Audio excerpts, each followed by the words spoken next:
kasih panitia Kasada yang telah memberikan kesempatan bagi kami untuk sharing pengalaman lah gitu. Saya kira memang sesuai dengan judulnya. Ini tema dari rapat kerja nasional ini adalah polusi mental. Sebenarnya tadi kalau saya menggarisbawahi pernyataan Prof bahwa kita harus melakukan revolusi mental dari pikiran. Ini hanya revolusi kecil dari pikiran. Jadi ada perubahan sistem pembayaran kepada dokter yang tadinya fitoservis menjadi remunerasi. Ini bukan hal yang sederhana dan inilah yang kami akan sumbangkan kepada Bapak Ibu sekalian. Barangkali ini bisa menjadi bahan pertimbangan. Baik, singkat saja tentang pengertian remunerasi. Jadi ini pembicaraan ini saya hanya fokus kepada perubahan pembayaran sistem remunerasi kepada dokter. Karena kalau secara keseluruhan perlu waktu 3 jam saya untuk menyampaikan ini. Ini juga saya akan loncat-loncat. Jadi definisi intinya adalah remunerasi semua bentuk pembayaran kepada pegawai atau pengelola BLU yang tadinya bermacam-macam sekarang menjadi single salary. Jadi itulah namanya remunerasi. Intinya begitu. Dasar hukumnya itu, ini saya tulis hanya dasar hukum yang utama saja, yang lain-lain tidak saya tulis. Jadi ini yang menjadi patokan. Jadi peraturan pemerintah tentang BLU, Permenkes, dan yang paling penting ini sebenarnya. Jadi di rumah sakit vertikal itu dasarnya adalah keputusan Menteri Keuangan tentang remunerasi per rumah sakit. Jadi setiap rumah sakit punya keputusan Menteri Keuangan sendiri-sendiri. Jadi tidak bisa di Sarjito diterapkan di Karyadi diterapkan di Sarjito, tidak bisa. Ini ada sendiri-sendiri. Tapi metodenya hampir sama. Yang perlu dipahami adalah tentang remunerasi ini ya, bahwa setiap orang berhak mendapatkan remunerasi sesuai dengan tanggung jawab dan profesionalisme. Ini sebetulnya kata kunci dalam sistem penerapan remunerasi. Apa yang dimaksud dengan tanggung jawab dan profesionalisme? Jadi saya cerita sebentar bagaimana dulu itu para dokter mengerjakan pekerjaannya dan dibandingkan dengan atau kemudian sistem pembayarannya itu hampir sama dengan taksi. Jadi ngitung ardu kan. Jadi berapa kali operasi ya itulah yang dibayar, berapa kali visit itulah yang jadi kita cenderung untuk mendapatkan hitungan bulanan besar terhadap aktivitas. Nah di sini kalau tanggung jawab itu bahwa bercerita banyak tentang kompetensi, bercerita banyak tentang kredensial dan rekredensial, bercerita banyak tentang audit medik, audit kasus dan lain-lain di rumah sakit. Nanti akan saya sampaikan sepintas. Kemudian profesionalisme jadi apa ya, amal perbuatannya bagi spesialis itu apa? Jadi tidak hanya kuantitas, tapi juga kualitas harus betul-betul diukur. Itu yang menentukan tingkat profesionalisme dan tanggung jawabnya seorang dokter spesialis atau tenaga profesional yang lain. Ini sebetulnya yang perlu pahami bersama. Kemudian kita dalam melakukan remunerasi itu harus tujuannya adalah ini. Jadi ada 3 utama yang menerapkan sistem remunerasi, yaitu meningkatkan kinerja pelayanan rumah sakit, kemudian memenuhi hak dan kewajiban antara rumah sakit dan pegawai, dan meningkatkan motivasi kerja pegawai untuk kinerja untuk organisasi maupun unit kerja. Jadi kalau soal kita melakukan satu remunerasi tidak mengakomodasi prinsip-prinsip ini, ada yang kurang tepat di dalam implementasi remunerasi. Perlu saya sampaikan, mungkin Bapak dan Ibu sekalian sudah mendapatkan berbagai pelajaran baik di bangku kuliah maupun di berbagai seminar workshop tentang metode remunerasi. Jadi tidak ada yang salah dengan semua sistem yang kita pahami. Tetapi bagaimana kita mengimplementasikan sistem itu atau tools itu di institusi atau di rumah sakit kita. Itu yang jadi masalah sebetulnya. Kemudian sebelum kita melakukan mengimplementasikan remunerasi, bahwa kita harus memperbaiki dulu sistem sumber daya manusia yang ada di rumah sakit. Kalau sistem pola ketenagaan di rumah sakit itu belum kita benahi, kemudian dilakukan pembayaran sistem remunerasi, maka akan tidak tepat sasaran. Yang kedua, akan timbul konflik internal karena akan ada membandingkan satu dan yang lainnya, karena di situ ada perbedaan kompetensi, ada perbedaan bagaimana dengan kepangkatan pegawai negeri dibandingkan dengan kompetensi dan lain-lain. Ini menjadikan satu tingkat kompleks sendiri. Kami pun menyusun ini berbulan-bulan bagaimana menganalisa pegawai terhadap 8 atau 10 parameter ini. Ya, karena ini akan menimbulkan perubahan di dalam sistem yang sudah ada. Misalnya, mungkin di tempat Bapak Ibu juga sama, misalnya laboratorium, analis. Analis itu sekian persen, itu banyak lulusan SMA gitu. Analis, apa namanya ya? Di dalam sistem ini kita harus buat ketentuan bahwa yang namanya tenaga profesional itu pendidikannya harus D3. Sehingga otomatis kalau analisa jabatannya ini, maka akan terjadi dia bahwa seorang yang mungkin ada seorang lulusan SLTA yang misalnya di rehabilitasi medik, di radiologi, di analis, itu dia sudah malah menduduki jabatan strategis di situ. Nah, kalau kita terapkan di sini bahwa kompetensi ini sama paling utama adalah tingkat pendidikan ini yang menentukan tingkat derajat dari jabatan itu sendiri. Itu sama gitu. Jadi ini yang tantangan yang pertama dalam implementasi adalah ini. Jadi kalau saya sarankan untuk Arsada itu harus mempunyai pola yang sama dalam pola ketenagaan di rumah sakit. Jangan sampai di rumah sakit ini pola ketenagaannya seperti ini, di rumah sakit. Kalau pembayaran boleh berbeda, tetapi untuk klasifikasi dan klasifikasi jabatan itu tidak boleh berbeda. Karena konsekuensinya adalah ke sebuah nilai. Jadi jabatan seorang analis tingkat 2 itu berapa sih nilai jabatan? Jadi jangan sampai nanti rumah sakit yang sama itu akan menunjukkan perbedaan yang mencolok. Apalagi di dalam nanti sistemnya bahwa kemungkinan seorang pegawai itu mempunyai kayak pemain sepak bola. Jadi itu sudah mempunyai harga sendiri. Sehingga nanti bisa saja nanti kalau misalnya Arsada ini sudah berkembang menjadi bagus, seorang tenaga yang mempunyai nilai tinggi, maka kalau di rumah sakit ini dihargai sekian, maka di rumah sakit ini akan dihargai sekian, dia akan menjadi fit pegawai. Ini juga harus diantisipasi dengan baik. Itu yang perlu diperhatikan. Nah, tadi setiap ini dari pengelombakan ini akan membentuk suatu nilai. Nilai itu akan ditetapkan dalam suatu peta jabatan. Ini ceritanya panjang, tapi ini diterima dua ya, karena jadi nanti akan menunjukkan seperti ini. Kita ada nilai, ada grade kelas jabatan, kemudian ada nilainya. Nilai itu ada nilai minimum dan nilai maksimum. Di mana posisi kita? Misalnya saya sebagai dokter spesialis penyakit dalam dan konsultan, posisinya di mana? Saya posisinya di sini di MS4.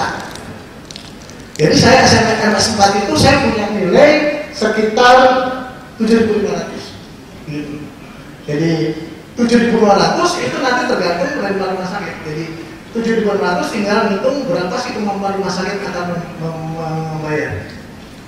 Itu juga sama, misalnya radiologi, radiografer tingkat 3, radiografer tingkat 3 berarti penunjang. Di sini penunjang medik tingkat 3, ini 1, 2, 3. Dia berada di sini, berarti dia grade-nya 9, nilainya antara 900 sampai 1000. Nah, masing-masing grade ini akan ditempati orang-orang masing pegawai. Jadi misalnya grade 9 itu diisi oleh perawat nurse PK3, kemudian penunjang medik yang tingkat 3. Jumlahnya ada berapa orang dan itu nanti jumlah. Di sini generalnya itu petugas itu pekerja kesehatan yang paling rendah. Kita selalu berpatokan bahwa dalam penyusunan ini hanya melihatnya adalah patokan berapa sih nilai terendah rank untuk pegawai yang terendah dan berapa nilai tertinggi untuk seorang direktur atau direktur utama.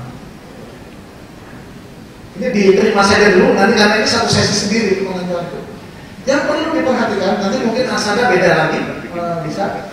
Yang perlu diperhatikan adalah ini, dalam proses implementasi kita harus selalu membuka komunikasi kepada seluruh pegawai, terutama dokter. Ya. Ini yang paling. Jadi tadi Prof sudah mengatakan remunerasi ini seksi gitu ya, atau tidak penting tapi utama katanya. Tapi utama. Kadang-kadang di rumah sakit kalau kita mengundang untuk acara sosialisasi akreditasi nyari makan sedikit ya. Kalau kita bicara tentang remunerasi berbondong-bondong. dan mendadak pegawai kritis hitungan matematikanya padai, bahkan tidak diundang pun kalau reformasi pasti datang ke direktur, itu pasti ngamuk maksudnya gitu. Itu reformasi ya. Sehingga memang kita harus di dalam manajemen memang harus betul-betul solid dalam mengimplementasikan reformasi, karena ini nasib orang, apalagi orangnya saya 5.000 orang dan 3.500 mendapatkan rem. Ini yang bagaimana, jangankan 3.000, saya mengurusi 285 orang dokter spesialis. Nanti bagaimana pola setelah diterapkan reformasi itu, apakah ada perubahan kinerja dari dokter, nanti akan saya sampaikan.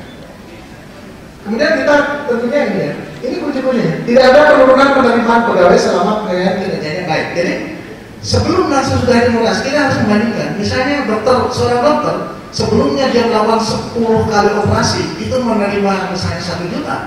Setelah dilakukan reformasi ya menerima 1 juta. Jadi dalam menerapkan reformasi itu jangan menjadi nilainya turun, tetapi sebenarnya yang berubah itu adalah sistem pembayarannya, bukan penerimaannya pegawai. Kalau bisa naikin. Nah, kebanyakan dari teman kita tempat rumah sakit lain itu mengimplementasi remunerasi letterlock, apa yang tertulis di pedoman itu yang diterapkan. Hasilnya turun pun ya tidak apa-apa. Yang terjadi adalah kontraproduktif. Jadi dokter biasanya melakukan 3 kali operasi di dalam 1 hari, karena bayarannya sekian dia hanya cukup 1 kali, 2 kalinya di rumah sakit luar. Maka itu akan terjadi kontraproduktif terhadap institusi atau pada rumah sakit.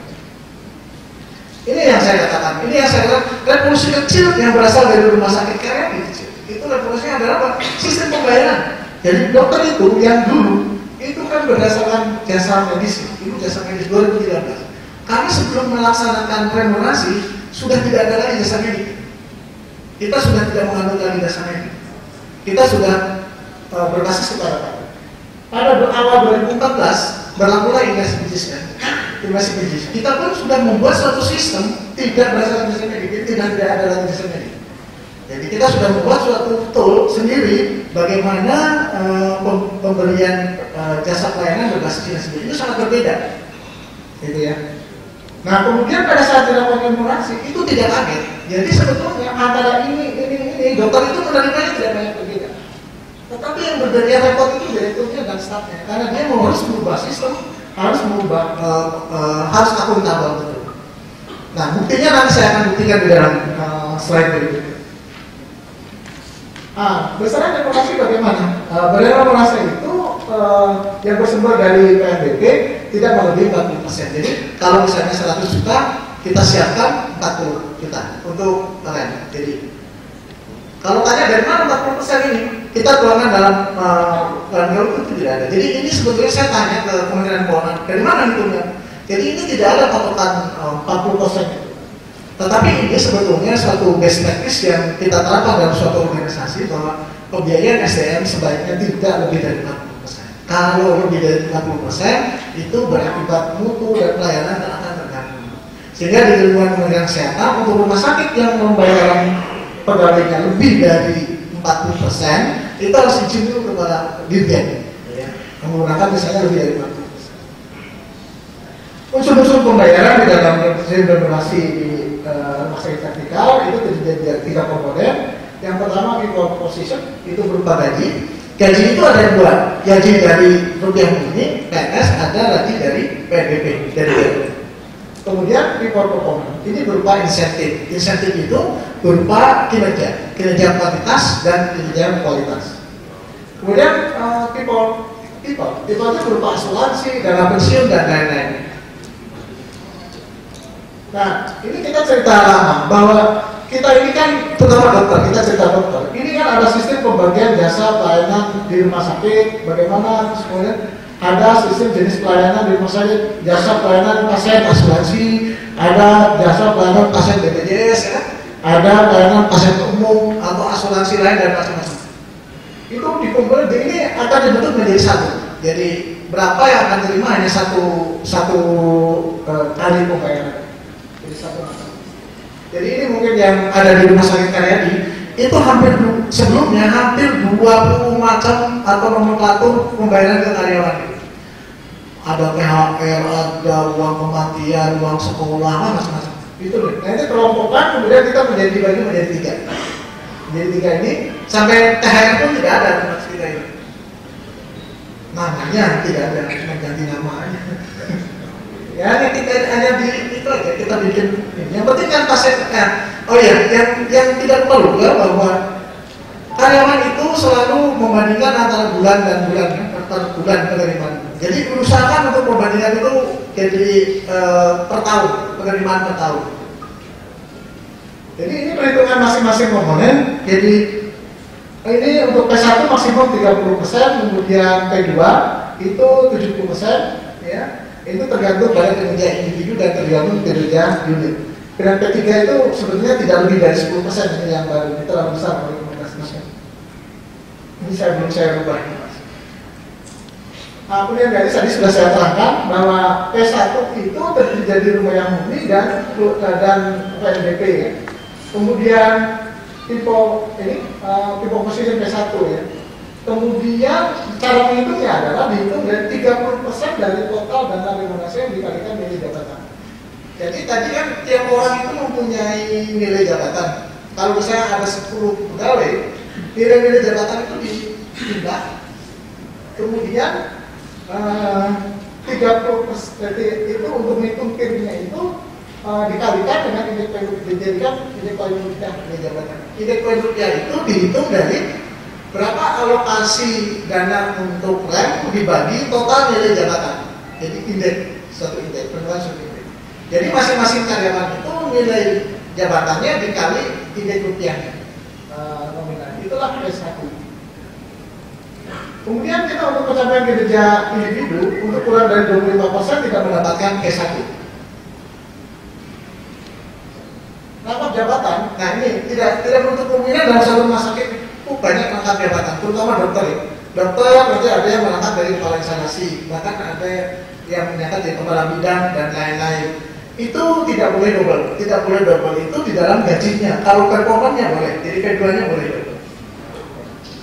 Itu, nah prinsipnya adalah begini, orang itu mempunyai kemampuan terbatas. Tidak mungkin dia sukses di dua bidang yang sama, dua bidang yang berbeda dalam waktu yang sama. Jadi pasti dalam satu sukses masih yang itu berkurang gitu ya. Jadi ini suatu nilai keseimbangan suatu jabatan. Jadi yang tetap adalah kita bayar nilai dasarnya, tapi kinerjanya itu berbeda. Jangan membuat suatu target kinerja yang berbeda, nanti akan terjadi diskriminasi. Penilaian kinerja itu berdasarkan pencapaian kerja yang sampai ada dokumen pendukung terdiri kuantitas, kualitas, dan perilaku. Masing-masing dihitung menjadi indeks kinerja ya.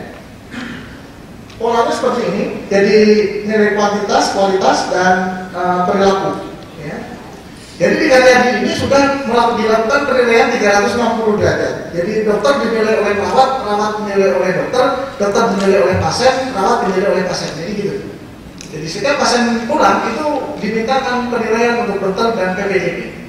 Kemudian dokter dinilai oleh PPJP dan PPJP dinilai oleh dokter. Itu nanti dimasukkan ke KTAD. Itulah yang menjadi dasar untuk dalam. Misalnya begini, visitor di tempat kami itu dulu kan visitor setiap hari visitor misalnya dibayar 50.000 gitu ya zaman di pos service. Sekarang tidak, tergantung visitornya jam berapa. Kalau visitornya di antara jam 7 sampai dengan jam 11 siang, itu poinnya 5. Tapi kalau semakin malam dia poinnya 2. Karena kalau visitor jam 12 malam, ada visitor jam 12 malam, itu sudah mengganggu perawat. Kalau membuat program pasti berikutnya, jadi kualitas pekerjaan dokter juga dinilai.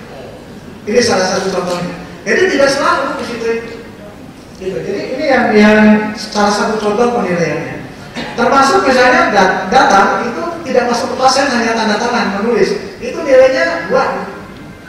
Jadi itu harus betul-betul melakukan interaksi dengan pasien. Ini sebetulnya yang kita terapkan.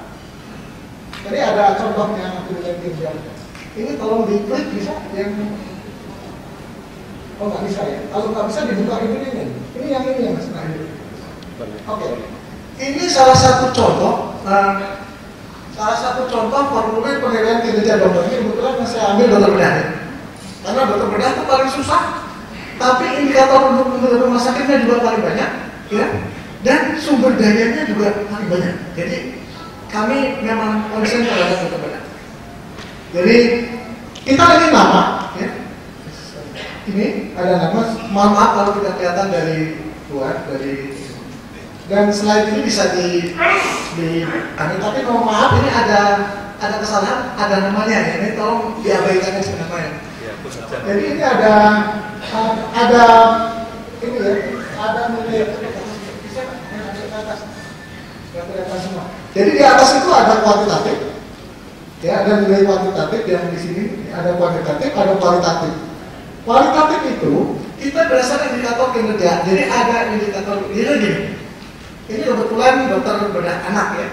Dokter bedah anak itu kita tanya ngomong dokter bedah anak, Anda sebagai profesional bedah anak itu jaminan mutu apa yang akan Anda angkat?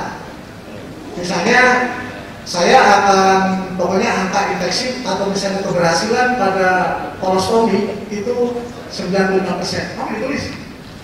Jadi nanti dokter bedah itu harus melaporkan berapa kali dalam 1 bulan melakukan kolostomi.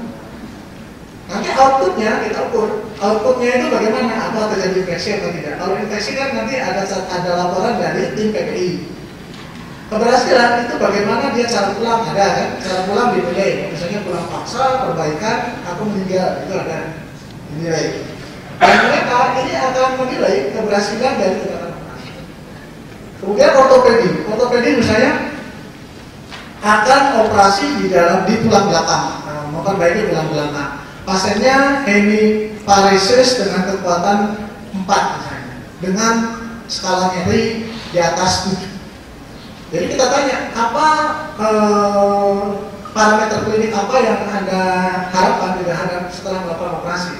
Misalnya harapannya nanti kekuatannya meningkat menjadi 2. Kemudian, kebalik ya, 2. Albion rating itu 5 ya Pak, jadi 5 atau 4. Kemudian dia tidak mengeluh nyeri, dicatat.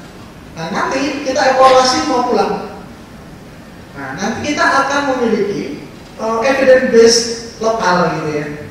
Jadi kalau misalnya dokter A dan dokter B keberhasilannya itu berbeda secara bermakna, maka dokter yang kualitasnya jelek dia harus dilarang untuk melakukan tindakan bermandiri. Dia harus didampingi oleh A. Nah ini di KDRT sudah berjalan seperti itu. Dan inilah fungsinya sangat baik. Bahkan nanti ini ada 6 parameter ya. Yang penting ada patient care, ada komunikasi, ada kompetensi base. Misalnya saya memiliki 5 kompetensi di rumah sakit ini yang saya keluarkan clinical evidence-nya. Tetapi di dalam 1 tahun saya hanya mengerjakan 3. Yang 2 itu tidak pernah dapat pasien. Maka kalau tahun berikutnya ada pasien yang masuk ke 2 ini, maka dia harus didampingi oleh temannya yang lain.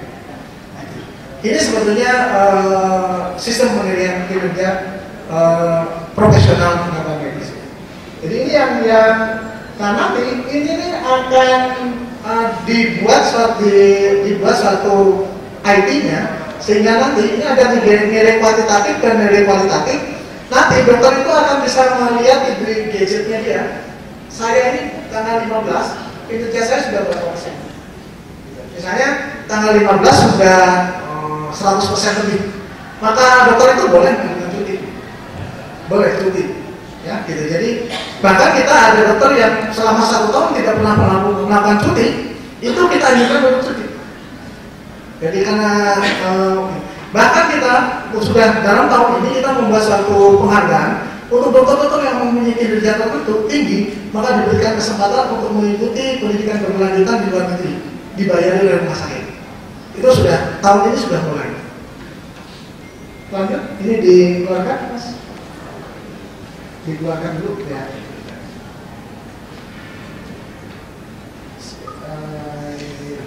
Terus kita itu salah satu aja Mas, nanti kita ini kan dibuat salah satu sudah di slide show. Oke. Nah ini nilai-nilai indikatornya ya. Ini nanti kita klasifikasikan menjadi ini. Jadi nanti kalau kinerjanya misalnya 150%, maka dia akan mendapatkan. Jadi setiap dokter, nanti mungkin saya akan bilang, jadi setiap dokter itu akan mempunyai nilai tetap P1. Misalnya saya itu P1-nya misalnya 1 juta. Kemudian P2-nya itu range-nya antara 5 sampai 10 juta. Untuk saya misalnya seorang peneliti. Nah sekarang kalau saya dapat kinerjanya itu 100%, maka saya dapat 7 juta. Tapi kalau 140%, maka dapatnya adalah 10 juta. Jadi perkalian per 100% berapa kali? Jadi tidak lagi per kegiatan. Jadi dokter itu 100%-nya misalnya saya 10 juta. Kalau kinerja saya 110%, maka dapatnya adalah 11 juta. Gitu.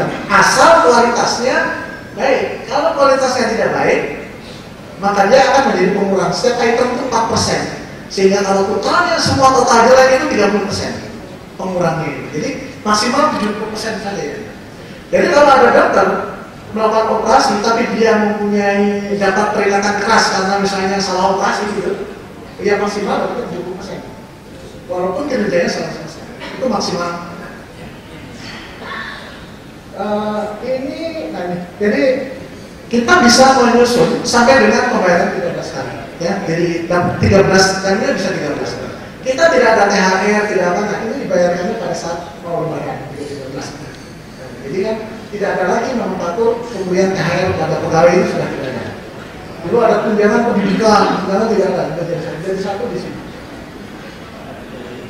Nah, ini sekilas tentang bagaimana menentukan kinerja kuantitatif dokter spesialis dengan sistem skor.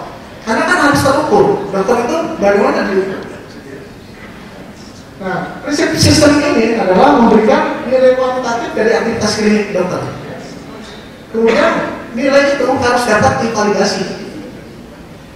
Nah, jadi prinsipnya perlu kegiatan yang sama pada saat sebelum dan sesudah remunerasi itu harus memiliki nilai yang sama. Itu yang ini yang agak susah. Karena ini prinsip dasar itu, kalau ini terpenuhi, dokter tidak akan protes. Nah, sisi kedua, bahwa kita bisa menjelaskan kepada dokter, Anda menerima ini, dasarnya adalah ini.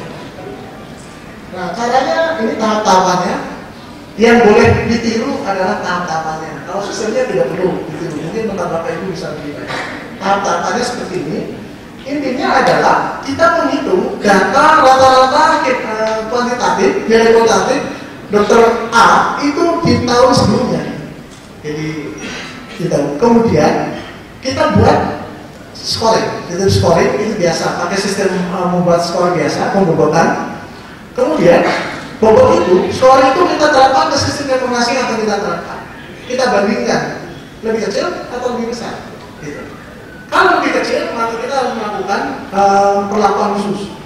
Tapi kalau lebih besar, direktur berhak untuk membatasi. Kira-kira kalau yang wajar itu kenaikan pemberian remunerasi berapa sih, berapa persen itu bisa ditetapkan oleh SKD itu. Intinya begini. Saya cepat saja. Ini proses pembentukan skor di instalasi bedah. Slide ini ada 6, sebenarnya saya ambil hanya 1. Ya, bagaimana menyusun skor di kelompok dokter bedah. Ini penyusunannya lebih dari 3 bulan. Berdarah-darah diskusi apa ini per kelompok, per individu ini. Bagaimana caranya? Idealnya sebetulnya harus mengambil besar yang diterima oleh dokter setiap tindakan. Tapi kalau tidak ada, maka kita bisa merujuk ke tarif, sistem tarif. Boleh. Karena ini kan satu proporsi, jadi tidak masalah. Nah, setelah itu baru divalidasi oleh kelompok medis sendiri. Sistemnya adalah mereka dilibatkan untuk mengoreksi sendiri. Jadi nanti akan ribut antar sub. Jadi bukan antara direktur dan dokter. Jadi dari dokter sama dokter dia bertengkar. Nanti akhirnya kita udah ya kalau begini segini aja ya. 5 menit lagi. Terus, nah nanti akan kemudian skor itu akan diterapkan ke dalam masing-masing dokter. Kita nanti akan membentuk begini garis ini. Berapa target yang akan kita bentuk? Nah kalau seperti ini, nanti Pak, langsungnya kita bisa koreksi. Ini kan kurvanya tidak bawa ada ekstrim tinggi, ada ekstrim rendah. Maka untuk pertama kita ambil, kalau seperti ini kita ambil mediannya. Ini ambil mediannya. Nah kita identifikasi kalau yang ekstrim itu satu kelompok peer group, maka ini harus dikeluarkan dan ini harus membuat target sendiri. Tapi kalau ini kelompok ini heterogen, maka ini bisa diterapkan. Kita lihat bahwa kinerja yang rendah itu cukup banyak. Jadi dari sekian dokter, jadi kita tuh ada 185 dokter, itu sekitar 15 dokter itu tidak ada kinerjanya, dan di bawah 100% itu hampir 40%. Dan bagaimana setelah dilakukan remunerasi, inilah hasilnya. Nah, kita itu sudah memiliki suatu sistem cara pembayaran kepada dokter kita di email tiap bulan. Bagaimana dia akan menerima? Jadi targetnya berapa, kemudian pencapaiannya dia berapa, pembayaran P1-nya dia berapa, kemudian P2-nya berapa. Termasuk potongan utang ini ada di sini dimasukkannya, potongan pajak, potongan utang. Dan di sini ada nama-nama pasien yang dia kerjakan dan kerjaannya apa, skornya berapa, sehingga dia mencapai skor berapa. Itu sudah ada. Ini ya. Nah sekarang kita evaluasi. Setelah 5 bulan kita evaluasi. Ini menunjukkan, ini anestesi ya. Ini anestesi. Coba, ini sebetulnya dari belakang, ini tidak kelihatan. Sebetulnya ada grafik maksimum dan minimum existing sebelumnya. Sebenarnya ini saya benarkan bahwa dengan dilakukan evaluasi, ini separuh tadinya, ini minimal sekali kinerjanya. Setelah dilakukan evaluasi, maka yang rendah ini akan naik. Ini coba lihat. Yang ini semakin dunia, ini kelompok-kelompok. Ini adalah dokter-dokter yang relatif baru, 1 tahun, 2 tahun. Ini dokter yang sudah puluhan tahun. Dulu semakin tua, semakin panjang gelarnya, semakin ditakuti, dia pendapatannya lebih besar. Kalau sekarang dibalik, dia yang bekerja bahkan dia yang dapat lebih besar. Ini kembali. Nah ini coba lihat. Awalnya ini sangat rendah, yang ini dokter spesialis yang bekerja 1-2 tahun pertama. Ini sudah menyaingi yang 10-15 tahun. Ya, karena kita buat sistem pembagian, sistem jadwalan yang baik dan lain-lain. Jadi ini dokter baru itu sudah meningkat. Dan semakin yang kinerjanya tadinya awal, ini akan semakin meningkat, ini akan semakin menurun. Ini sebenarnya bahwa karena dulunya ini tidak kayak yang ini hanya berdasarkan kontak person saja. Ini juga sama ya. Ini pencapaian kinerja dokter bilang, oh ini secara keseluruhan, langsung sudah keseluruhan. Jadi secara keseluruhan, ini ya. Coba lihat, ini yang tidak ada pencapaian kinerjanya. Jadi ini sekian orang ya. Jadi ini 266 orang dokter yang memiliki kinerjanya. Kalau 285 kan sekitar 19-an. Kemudian coba lihat, yang kinerjanya tadi di bawah 25%, semakin ke 5 bulan ini semakin turun ya. Yang di bawah 50% juga semakin turun ya. Tetapi yang 50 sampai dengan 100 lebih dia semakin meningkat. Ini semakin meningkat. Artinya bahwa yang tadinya tidak memiliki kegiatan, setelah dilakukan evaluasi dia akan turun melakukan aktivitas klinik dan dia mendapatkan penghargaan yang jadi kinerjanya itu semakin meningkat sebetulnya ini. Ya, saya kira itu yang bisa saya sampaikan. Kurang lebihnya mohon maaf.